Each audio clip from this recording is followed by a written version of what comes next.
हमारे चैनल को अवश्य सब्सक्राइब करें और नए अपडेट्स सबसे पहले पाने के लिए इस बेल बटन को दबाना न भूलें।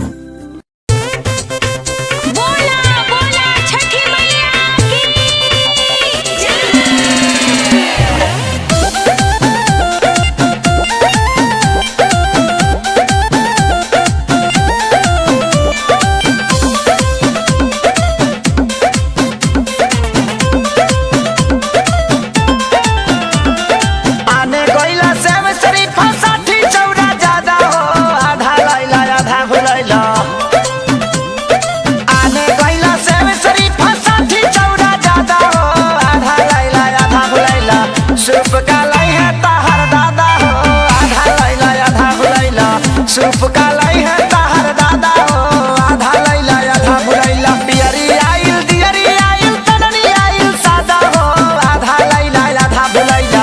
सूप का लाई है तोहर दादा हो, आधा लैला आधा भुलैला। सूप का लाई है तोहर दादा हो, आधा लैला आधा भुलैला। आधा लैला आधा लैला।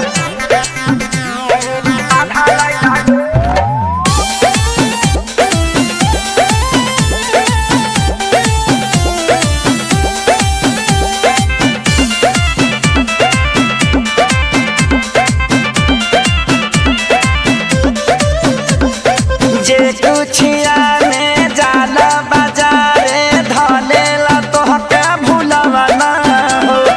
पूजा पाठ के हारी सलिए तू बुझेला खेलवा ना हो। जे कुछिया में जाला बाजारे धलेला तोहके भुलवा ना हो। पूजा पाठ के सलिए तू बुझेला खेलवा ना हो। ऊख काट के लैता ता घट जाइत मर्यादा हो, आधा लैला आधा भुलैला। कोसी का लै है तोहर दादा हो, आधा लैला आधा भुलैला। कोसी का लै है तोहर दादा हो, आधा लैला आधा भुलैला। आधा लैला आधा लैला आधा भुलैला।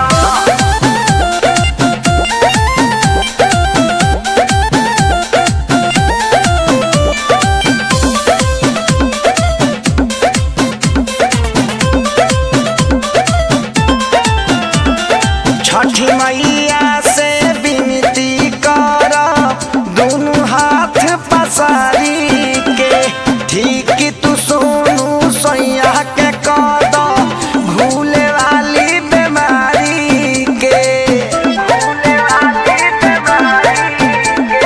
छठ मैया से विनती कर दोनों हाथ पसारी के, ठीक तू कद सोनू सैया के भूले वाली बीमारी के।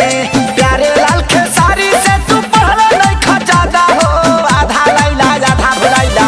सूप का लै है तोहर दादा हो, आधा लैला आधा भुलैला। सूप का लै है तोहर दादा हो, आधा लैला आधा भुलैला।